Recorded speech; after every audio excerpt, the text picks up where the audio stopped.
ओम शांति। आज के अमृतवाणी कंटिन्यू करछे 15/4/1971 त्रिमूर्ति बाबार बाच्चादेर त्रिमूर्ति कर्तव्य।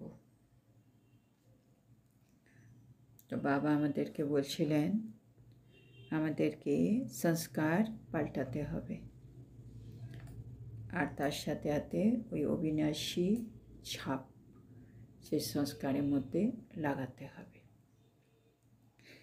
एखन बाबा एग्जाम्पल दिए बोझाচ্ছেন, जैसे गवर्नमेंट की मुहर लगती है ना, सील करते हैं जो कोई खोल नहीं सकता। बाबा जेमन गवर्नमेंट যখন মোহর লাগিয়ে দেয় है ना, কোনো জায়গাকে যখন গভর্নমেন্ট এসে সিল করে দেয় है ना, যে কোনো গভর্নমেন্ট অথরিটি সে প্রধান হোক, chief minister, prime minister, police, যে কোনো অথরিটি গভর্নমেন্টে যখন এসে ওরা মোহর লাগিয়ে চলে কোনো একটা জায়গায় সিল করে দেয়, সিল করে ওর উপরে স্ট্যাম্প লাগিয়ে দিল, তারপরে ওটাতে আর কেউ হাত লাগায় না, খোলে না। ऐसी सील लगाओ जो माया आधा कल्प के लिए फिर खोल ही ना सके। এবার বাবা আমাদেরকে বলছে আমাদেরকে সিল লাগাতে। আমরাও তো অলমাইটি গভর্নমেন্ট না, পাণ্ডব গভর্নমেন্ট, ঈশ্বরীয় গভর্নমেন্ট, আমরাও তো এখন গভর্নমেন্টের আন্ডারে আছি। আর আমাদের বাবা শ্রীমতে যা যা বলে ওইগুলো ফলো করতে হচ্ছে, ওটাই আমাদের জন্য এখন নিয়ম। तो बाबा जे जिनिसगुलो छेड़े दीते बोलছে ना, दे दान तो छूटे ग्रहण, दान दीते बोलছে সেই জিনিসগুলো এমনভাবে ছাড়তে হবে আর ছাড়ার পরে ওর মধ্যে সিল লাগিয়ে দেওয়া বলছে, তাহলে আধা কল্পের জন্য মায়া সেগুলোকে যেন আর খুলতে না পারে। না, সরকারে যখন সিল লাগিয়ে দেয় তখন যারা ওগুলো খুলতে চায়, হ্যাঁ, সে চোর ডাকাত যে যেরকমই লোক, ওরা কিন্তু হাত লাগায় না। তো আমাদের দিকে আছে বাবা বলছে মায়া, আমি রাগ ছেড়ে দিয়েছি, এবার পার্মানেন্ট ছেড়ে দিয়েছি, মানে এবার সিল লাগিয়ে দিয়েছি, এখন আমি আত্মা, ক্রোধমুক্ত আত্মা, কিন্তু মায়ার চেষ্টা করবে সিলটাকে ভেঙে ফেলার। সে নানা রকম আমার কাছে পরিস্থিতি নিয়ে আসবে, কিন্তু আমার কাজ হচ্ছে সিল লাগিয়ে দিয়েছি, মানে এটা অবিনাশী ছাপ, ক্রোধ আর কখনো আমার মধ্যে দেখা যাবে না। आधा कल्पेर आगे और खुलছে না, এবার সোজা দ্বাপর যুগের পরে দেখা যাবে, এরকম সিল লাগাতে হবে। तो अविनाशी संस्कार बनाने का तीव्र पुरुषार्थ करना है। এটাই হচ্ছে আমাদের এখন পুরুষার্থ, अविनाशी संस्कार তৈরি করার এখন তীব্র পুরুষার্থ করতে হবে না, সময় কম আর অনেক কাজ বাকি নিজের উপরে। तो সেজন্য সংস্কারগুলোকে তাতি পাল্টে ফেলতে হবে, আর যেটা পাল্টাচ্ছে ওটা যেন অবিনাশী হয়ে থাকে। ये तब होगा जब मास्टर त्रिकालदर्शी बन संकल्प को कर्म में लाएंगे। এটা আমাদের করতে হবে, কিন্তু এটা করব কি করে ওটাও বাবা বলছে। এটা করার জন্য মাস্টার त्रिकालदर्शी সবসময় স্থিতিতে থাকতে হবে।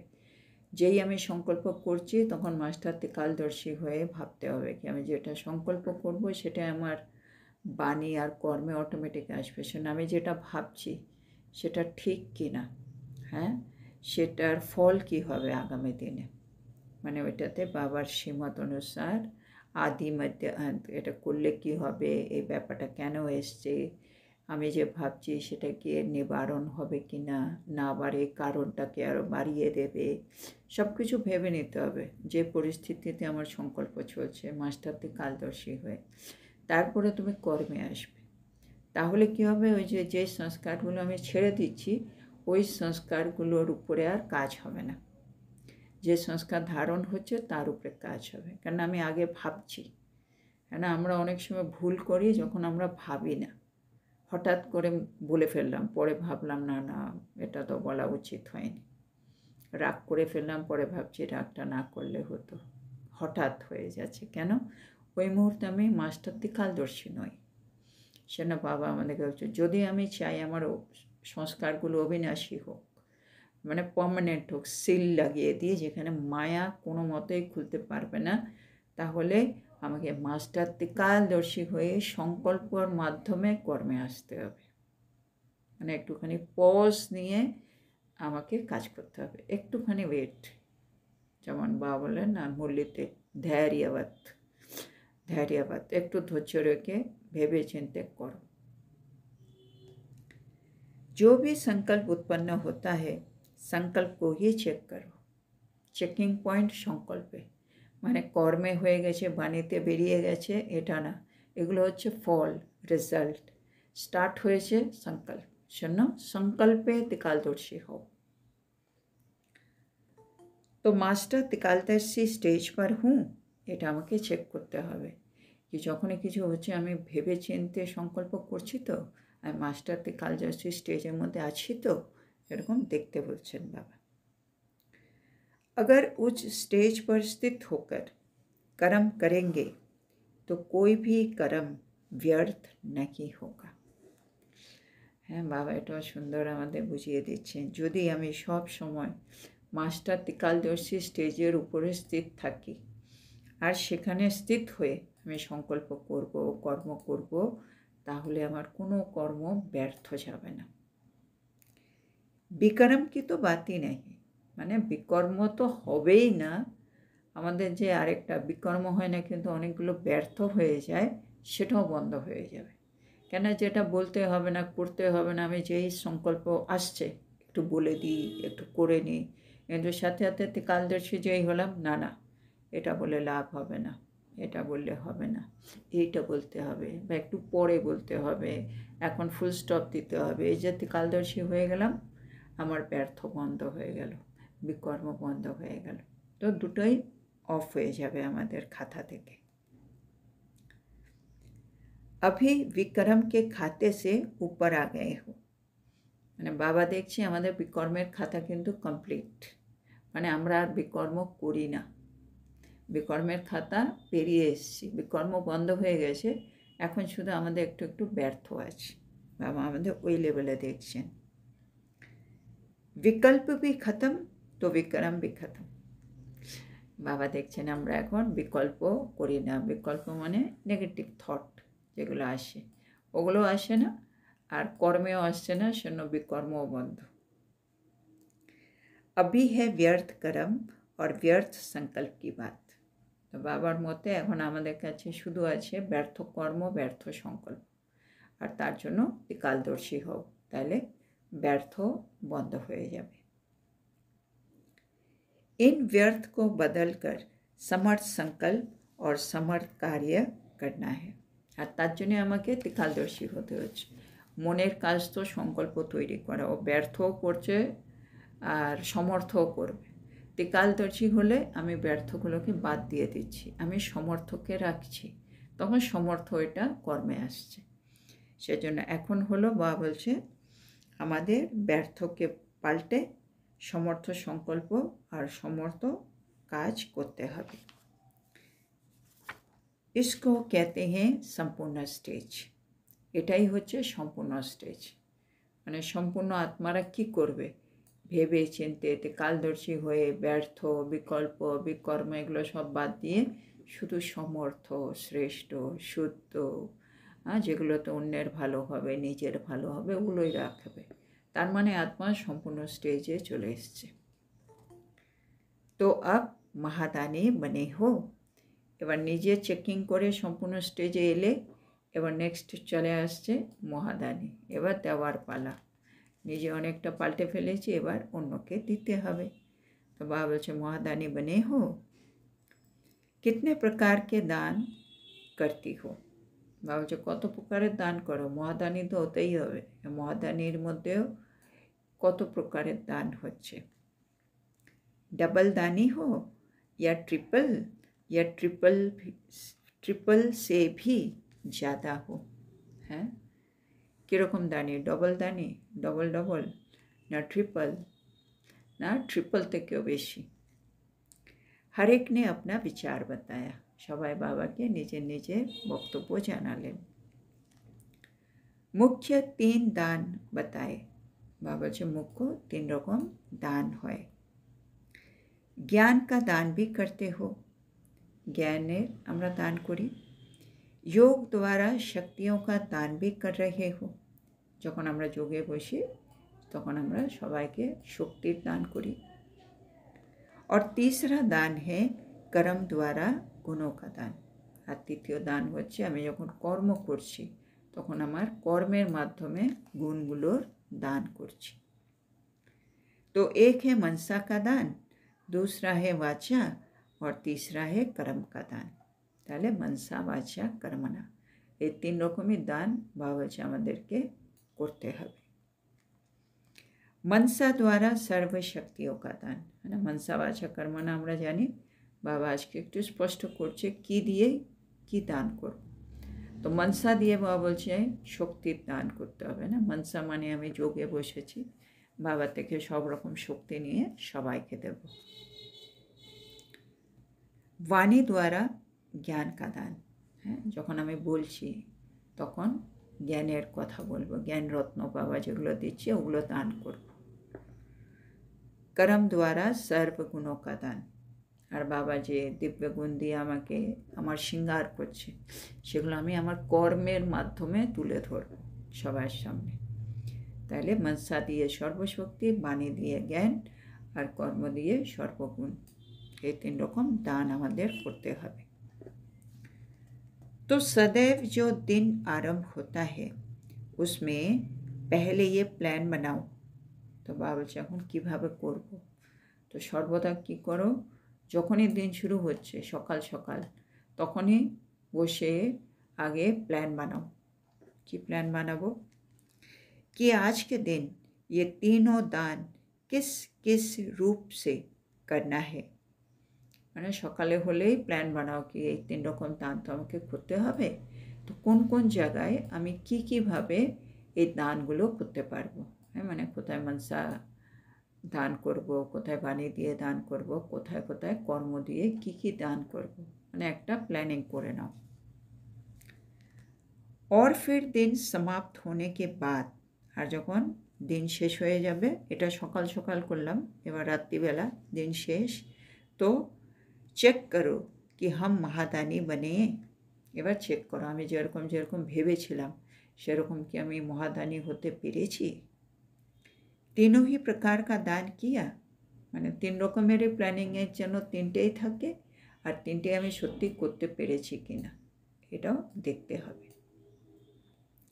क्योंकि কেন, तीनों प्रकार के दान की अपनी अपनी प्रारब्ध व प्राप्ति है। ভাবছে কেন 3 রকমই করতে হবে, 3টে প্রকারেরই দানের নিজের নিজের প্রাপ্তি আছে, মানে 3টের 3 রকম ফল আসবে আর 3টেই সেজন্য দরকার আছে। जैसे भक्ति मार्ग में जो जो जिस प्रकार का दान करता है उसको उस प्रकार की प्राप्ति होती है। বাবা বলছেন এক্সাম্পল দিয়ে, যেমন ভক্তি মার্গে যে যেরকম প্রকারের দান করে সে কিন্তু ওই রকম প্রাপ্তির অধিকারী হয়। হ্যাঁ তার মানে দান করেছি বলে মানে ফল পাবো এটা ঠিক, কিন্তু একরকম ফল হবে না। কি দান করেছো, কিভাবে দান করেছো তার উপরেও নির্ভর করছে আমি কি প্রাপ্তি, আমি কি প্রালব্ধ পাব। তো একইভাবে মনসা দান করলে যেটা প্রালব্ধ পাবে একটা আত্মা, বাণী দান করে ওর প্রালব্ধ আলাদা হবে, আর যে কর্ম দিয়ে গুণ দান করছে তার প্রালব্ধ আলাদা হবে। জন্য আমি যদি সব রকম প্রালব্ধ পেতে চাই আমাকে 3টেই করতে হবে, বাবা সেটা বলছেন। ऐसे ही मैंने भक्तिते जेरकम दान करे ओरकम प्राप्ति, ऐसे ही जो इस महान जीवन में जितना और जैसा दान करता है उतना और वैसा ही भविष्य बनता है। বলছে একইভাবে এখন সঙ্গম যুগের জীবন হচ্ছে আমাদের মহান জীবন। এই জীবনে যে যতটা আর যেরকম দান করবে এখন সে ততটাই ওই রকম ভবিষ্যৎ তৈরি করবে। মানে বাবা বললেন না যতটা আর অতটা, এটা ফর্মুলা আছে বাবা বলে জিতনা আর উतना। তো আমি জিতনা और जैसा দান কীরকম দান করেছি, মনসা দান করেছি, অনেক মনসা দান করেছি, তাহলে ওরকম প্রাপ্তি হবে। আমি বাছার দান অনেক করেছি, তাহলে ওরকম একটা প্রাপ্তি হবে। তো जितना और जैसा उतना और वैसा। न सिर्फ भविष्य लेकिन प्रत्यक्ष फल भी मिलता है। বাবা বলে না সঙ্গম যুগে আমরা ডাবল ফল, একটা ভবিষ্যৎ তো আমাদের তৈরি হচ্ছেই, কিন্তু ওর সাথে সাথে আমাদের এখন প্রত্যক্ষ ফলেরও প্রাপ্তি হয়। তো ভবিষ্যৎ প্লাস বর্তমানে प्रत्यक्ष फल। अगर कोई वाणी का वो कर्म का दान नहीं करते हैं, सिर्फ मनसा का दान करते हैं, तो उनको प्रत्यक्ष फल और मिलता है। মানে আমি কোনো পানির দান করলাম না, আজকে কর্মের দান করলাম না, শুধু বসে বসে মনসার দান করলাম, তাহলে তোমার প্রত্যক্ষ ফল কিন্তু অন্যরকম প্রাপ্ত হবে। अभी आप लोग कर्म फिलॉसफी को अच्छी रीति जान गए हो ना। তো বাবা বলছে এখন আমরা কর্মের ফিলসফি, এটাকে তো নিশ্চয়ই অনেক ভালো করে জেনে গেছো, কর্মের ফিলসফির যে নিয়ম সেগুলো। तीनों दान की प्राप्ति अपनी अपनी है। হ্যাঁ, তো বাবা আজকে আমাদের এটাই পাকা করাচ্ছে, তিনটে দানেরই প্রাপ্তি কিন্তু আলাদা। সেজন্য আমি যদি চাই আমার জীবনে সব রকম প্রারব্ধের সুখ আমি পাই, তাহলে আমাকে তিনটেই দান করতে হবে এখন। जो तीनों ही दान करते हैं उनको तीनों ही फल प्रत्यक्ष रूप में मिलते हैं। শোনো বাবা বলছে যারা তিনটেই দান করবে তারা তিনটেই ফল প্রত্যক্ষ রূপে পাবে। आप कर्मों की गति को जानते हो ना। बाबा बच्चों तुम्हारा कर्मेर गति के तो जानो, बताओ मनसा दान का प्रत्यक्ष फल क्या है। बाबा जिज्ञेस करছে তোমরা তো কর্মের গতিকে জানো, এই মনসা দান করা এটাও তো কর্ম, তাহলে যারা মনসা দান করবে তারা প্রত্যক্ষ ফল কি পাবে। मनसा महादानी बनने वाले को प्रत्यक्ष फल यही प्राप्त होता है। माने যারা মনসা মহাদানী হবে তারা প্রত্যক্ষ ফল এইটা পাবে कि एक तो वो अपनी मनसा अर्थात संकल्पों के ऊपर एक सेकंड में विजयी बनता है, अर्थात संकल्पों के ऊपर विजयी बनने की शक्ति प्राप्त होती है। तो जो मनसा महादानी है ना, মানে মনসা দিয়ে শক্তির দান করছে, তার মানে তার সংকল্পের উপরে কতটা কন্ট্রোল এসে গেছে, হ্যাঁ না, ও যেরকম শক্তি চাইছে সেই শক্তিটা ইমার্জ করে সেই আত্মাদেরকে দিচ্ছে, হ্যাঁ, মনসা দিয়ে শক্তি কা দান। তো যে মনসা মহাদানী হবে তার প্রত্যক্ষ ফল কি তার প্রতিটা সংকল্পের উপরে সে এক সেকেন্ডে বিজয়ী আত্মা, মানে যেরকম শক্তি চাইছে সেই শক্তি তার সংকল্পের মধ্যে চলে আসছে। তার মানে এটাই হচ্ছে প্রত্যক্ষ ফল, কেউ এক সেকেন্ডে নিজের সংকল্পের উপরে বিজয়ী হয়। আর प्लस ওর সাথে আরও আছে कितना भी कोई चंचल संकल्प वाला हो, यानी एक सेकंड भी उनका मन एक संकल्प में न टिक सके, ऐसे হ্যাঁ। এছাড়া বাবা বলছে যদি কোনো চঞ্চল হ্যাঁ সংকল্পধারী যদি কেউ আছে যার মানে এক সেকেন্ডও তার মন একটা সংকল্পে স্থির থাকে না, এরকম ऐसे चंचल संकल्प वालों को भी अपनी विजय की शक्ति में टेम्पोररी टाइम के लिए शांत व चंचल से अचल बना देंगे। মানে এক তো হচ্ছে তাদের নিজের সংকল্পর উপরে তারা বিজয়ী সেকেন্ডে, আর দ্বিতীয় যদি চঞ্চল সংকল্পধারী কেউ সামনে থাকে যে এক সেকেন্ডও স্থির থাকতে পারে না, তাদেরকেও তারা নিজের বিজয়ের শক্তি দিয়ে টেম্পোরারি মানে সাময়িক সময়ের জন্য ওকে শান্ত করে দেবে আর অচল বানিয়ে দেবে, মানে ওর মনকে একেবারে শান্ত করে দেবে, ওর সংকল্প একেবারে চঞ্চল থেকে অচল হয়ে যাবে। মানে এটা হচ্ছে প্রত্যক্ষ ফল। ওই যে মাম্মাকে না, মাম্মা যখন এই দৃষ্টি দিচ্ছে, মাম্মার সামনে আসছে, মানে সব আত্মাই শান্ত স্থির হয়ে যাচ্ছে। কি করে হচ্ছে? মনসা মহাদানী। হ্যাঁ, তার মানে মাম্মা যখনই দেখো যোগে বসে থাকতেন, তার মানে মাম্মা মনসা মহাদানী। যেন চঞ্চল সংকল্পধারী এলেও তারা সামনে, মানে যতক্ষণ ওনার সামনে অতক্ষণ শান্ত, ওর পরে বাইরে গিয়ে অন্যরকম হতেই পারে, কিন্তু সাময়িক অবস্থায় শান্ত। তো এটা হচ্ছে মনসা महादानीर प्रत्यक्ष फल। जैसे कोई भी दुख में तड़पते हुए को इंजेक्शन द्वारा बेहोश कर देते हैं, उनके दुख की चंचलता खत्म हो जाती है। বাবা আবার এক্সাম্পল দিয়ে বোঝাচ্ছেন, ধরো কেউ অনেক দুঃখে কষ্টে হ্যাঁ তা ছটফট করছে, হ্যাঁ তড়প পড়ে, তো তখন কি করে, যে বেশি ছটফট করে তাকে ইঞ্জেকশন দিয়ে দেওয়া হয়, আরও বেহুশ হয়ে যায়, অজ্ঞান করে দেয়। তো তার যে দুঃখের জন্য হ্যাঁ সে যে চঞ্চল হয়ে গেছিল, ইঞ্জেকশন পেতেই সে একেবারে শান্ত হয়ে যায়।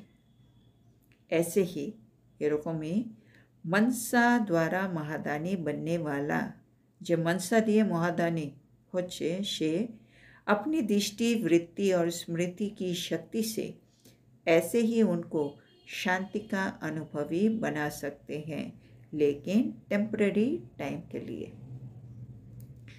বলছে একইভাবে যেমন ওখানে ইঞ্জেকশন দিয়ে করলো, এখানে ওরা মনসা মহাদানী, মনসা দিয়ে এত মানে শক্তির দান করবে নিজের দৃষ্টি বৃত্তি আর স্মৃতি দিয়ে, কি ওকে শান্তির অনুভবী বানিয়ে দেবে। কিন্তু টেম্পোরারি সময়ের জন্য এটা হবে। কেন বাবা ওটাও বলছে, लेकिन टेम्परेरी टाइम के लिए, क्योंकि उनका अपना पुरुषार्थ नहीं होता है। কেন সামনে যে আত্মা সে তো নিজে পুরুষার্থ করছে না, সেজন্য পার্মানেন্ট শান্ত হচ্ছে না, কিন্তু এই আত্মা দান করছে বলে ও টেম্পোরারি শান্ত হয়ে যাচ্ছে, টেম্পোরারি ওটা ফিল করছে। আর নিজে যদি পার্মানেন্ট ফিল করতে হয় তাহলে আমাদেরকে পুরুষার্থ করতে হবে। যেন অনেক সময় বললাম আমাকে একটু দৃষ্টি দিয়ে দিন, আমার মন খুব চঞ্চল, হ্যাঁ মানে আমি নিজে কন্ট্রোল করতে পারছি না, তো যারা আছেন ভালো ভালো পুরুষার্থী তাদের কাছে গেলাম, তারা একটু দৃষ্টি দিল, একটু সকাশ দিল, তো মন শান্ত হয়ে যায়, টেম্পোরারি আমি রিলিফ পাই। तो সেটা বাবা বোঝাচ্ছেন। लेकिन महादानी की शक्ति के प्रभाव से थोड़े समय के लिए वो अनुभव कर सकता है। যেন মহাদানী যে হবে তার শক্তির পাওয়ার আছে, সেজন্য অল্প সময়ের জন্য সে কিন্তু এটা অনুভব করতে পারবে। तो जो मनसा के महादानी होंगे उनके संकल्प में इतनी शक्ति होती है, जो संकल्प किया उसकी सिद्धि मिली। तो मनसा महादानीर प्रत्यक्ष फल হ্যাঁ সংকল্পের উপরে সিদ্ধি প্রাপ্ত হয়ে গেছে। ওরা মনসার উপরে এক একটা সংকল্পের উপরে এত কন্ট্রোল, হ্যাঁ কি যখন যেরকম শক্তি চায় সে শক্তি তারা সংকল্প দিয়ে সামনের আত্মার মধ্যে মানে সে শক্তিটা ছড়িয়ে দিতে পারে, এই সিদ্ধিটা ওরা পেয়ে যায়। तो मनसा महादानी संकल्पों की सिद्धि को प्राप्त करने वाला बन जाता है। तो मनसा महादानी এটা প্রালব্ধ, কেউ সংকল্পগুলির সিদ্ধি প্রাপ্তকারী তৈরি হয়ে যায়। তাহলে আমি যদি মনসা মহাদানী মানে আমি যদি মনসা দান করি মনসা দিয়ে, তাহলে আমি এই সিদ্ধিটা পাচ্ছি, হ্যাঁ না। আমি যদি মনসা মহাদানী না হই, আমি কর্ম দিয়ে করলাম, বাণী দিয়ে করলাম, মনসাটা যদি না করি, তাহলে আমার এই সিদ্ধিটা আমার জীবনে থাকবে না। জন্য বাবা বলছে না, তিনটেই দান করতে হবে, তিনটের আলাদা আলাদা প্রালব্ধ। মনসা দিয়ে বা এক্সাম্পল দিয়ে বোঝাচ্ছেন তার সংকল্পগুলি সিদ্ধি প্রাপ্ত করে ফেলবে। जहाँ संकल्प को चाहे वहाँ संकल्पों को टिका सकते हैं। মানে ওদের সংকল্পের উপরে এত সিদ্ধি প্রাপ্ত করে ফেলেছে, ওরা সংকল্পকে যেখানে চায় ওখানে কিন্তু স্থির করে রাখতে পারে। संकल्प के वश नहीं होंगे लेकिन संकल्प उनके वश होंगे। মানে ওরা সংকল্পর বশে হবে না, কিন্তু সংকল্প তাদের বশীভূত হবে। এখন অনেক সময় সংকল্প আমাদের এলে আমাদের মাথা গরম হয়ে যাচ্ছে, আমাদের মুখ থেকে কিছু বেরিয়ে যাচ্ছে, কেন আমরা সংকল্পের বশীভূত। কিন্তু মনসা মহাদানী যারা, তারা সংকল্পকে বশ করে রেখেছে। যেরকম সংকল্প চাইবে সেরকম সংকল্প ইমার্জ হবে, আর সামনের আত্মাকে সেটা দিয়ে শক্তি তারা সঞ্চার করতে পারে। তো আজকে আমরা এখানেই একটু থামি। তো আজকে বাবা আমাদেরকে কি কি বোঝালেন। বাবা বলছেন এখন আমাদেরকে তো সংস্কারগুলোকে পাল্টাতে হবে, সেগুলোতে অবিনাশী ছাপ লাগিয়ে দাও। যেমন গভর্নমেন্ট মোহর লাগায়, সিল করে দেয়, তারপরে আর কেউ কিন্তু খুলতে পারে না। আমাদেরও এখন এমন সিল লাগিয়ে দিতে হবে আমাদের সংস্কারগুলোর উপরে যে আধা কল্পের জন্য মায়া যেন সে সিলগুলো আর খুলতে না পারে। এখন আমাদের প্রতিটা সংস্কারকে অবিনাশী করে নিতে হবে তীব্র পুরুষার্থ দিয়ে। আর তার জন্য বাবা বলছে কর্মে আসার আগে সংকল্পতে মাস্টারতে কালদর্শী হও। বিকর্মের তো কথা নেই, বিকর্ম তো বন্ধই, বিকল্পও নেই এখন। এখন ব্যর্থ কর্ম, ব্যর্থ সংকল্প খালি। আর তার জন্য মাস্টারতে কালদর্শী হও। তাহলে ব্যর্থ মানে পাল্টে গিয়ে সমর্থ সংকল্প, সমর্থ কর্ম হয়ে যাবে। তার মানে আমি আত্মা সম্পূর্ণ স্টেজ প্রাপ্ত করব। এছাড়া বাবা বলছে মহাদানীয় হতে হবে। 3 রকম দান, হ্যাঁ, বাবা বলছে বাণী দিয়ে জ্ঞানের দান, মন মনসা দিয়ে সর্বশক্তির দান, আর কর্ম দিয়ে সর্বগুণের দান। কিভাবে করবে? সকাল সকাল উঠবে, প্ল্যান করে নেবে আজকের পুরো দিনে আমি কোথায় কোথায় কোন রকম দান করতে পারবো। তারপরে দিনের শেষে একবার চেক করবে কি আমি সত্যি মহাদানী হতে পেরেছি কিনা, আমি 3 রকমই দান করতে পেরেছি কিনা। কেন 3 রকমই দান করতে হবে? বলছে কেন 3 প্রকারের দানের 3 রকম প্রাপ্তি। যেমন ভক্তিতে বিভিন্ন রকম দান, বিভিন্ন রকম প্রাপ্তি, আমাদের সঙ্গম যুগেও এই বিভিন্ন রকম মানে 3 রকম দানের 3 রকম প্রাপ্তি।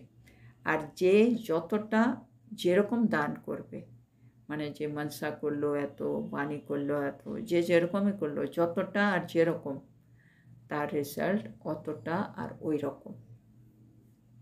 আর এটা শুধু ভবিষ্যতের প্রারব্ধ নয়, আমরা সঙ্গম যুগে প্রত্যক্ষ ফলও পাবো। সেনা বাবা বারে বারে মনে করা যাচ্ছে 3টে দানের প্রাপ্তি কিন্তু আলাদা আলাদা, 3টেরই ফল আলাদা, 3টেরই প্রত্যক্ষ রূপের প্রাপ্তিও আলাদা। বাবা তারপর এক্সাম্পল দিয়ে আজকে মনসা মহাদানী বলছেন। মনসা মহাদানী প্রত্যক্ষ ফল হচ্ছে ওরা 1 সেকেন্ডে প্রতিটা সংকল্পের উপরে বিজয়ী। আর ওদের মধ্যে এতটা পাওয়ার, ওরা যে কোনো চঞ্চল সংকল্পধারী হোক তার মনকে 1 সেকেন্ডে শান্ত করে দিতে পারে, মানে স্থির করে দিতে পারে, অচল বানিয়ে দিতে পারে। যেমন কেউ দুঃখে ছটফট করলে ওকে ইঞ্জেকশন দিয়ে অজ্ঞান করে দেয়, ওর চঞ্চলটা সমাপ্ত হয়ে যায়। একই পাওয়ার মনসা মহাদানীর কাছে চলে আসে। ও নিজের দৃষ্টি, বৃত্তি আর স্মৃতির শক্তি দিয়ে সামনে যে আত্মা আছে তাকে শান্তির অনুভবী বানাতে পারে। কিন্তু এটা টেম্পোরারিও করতে পারবে, মানে যতক্ষণ ওর সামনে আছে। তার কেন এটা পার্মানেন্ট হবে না? মানে পার্মানেন্ট ওকে শান্তস্বরূপ বানিয়ে দিলাম, এটা হবে না। কেননা সে যাকে শান্তস্বরূপ হতে হবে তাকে নিজে পুরুষার্থ করতে হবে। সেজন্য মহাদানীর শক্তির প্রভাব অল্প সময়ের জন্য হবে। আর মহাদানী, মনসা মহাদানী যে আছে, এই শক্তির দান করতে করতে সংকল্প দিয়ে সংকল্পগুলির উপরে সিদ্ধিপ্রাপ্তকারী হয়ে যায়। সেজন্য যখন যেরকম সংকল্পগুলিকে রাখতে চায় ওরকম স্থির রাখতে পারে।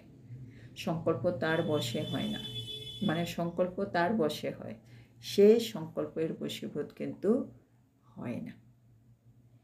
তাহলে আজকে বাবা আমাদেরকে মনসা মহাদানী হওয়ার কথা বলছেন। এক একটা সংকল্প আমাদের যেন সমর্থ হয়, শক্তিশালী হয়, আর ত্রিকালদর্শী হয়ে আমরা যেন সংকল্পগুলো করি।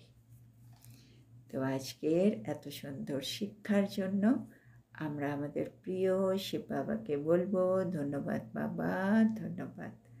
ওম শান্তি।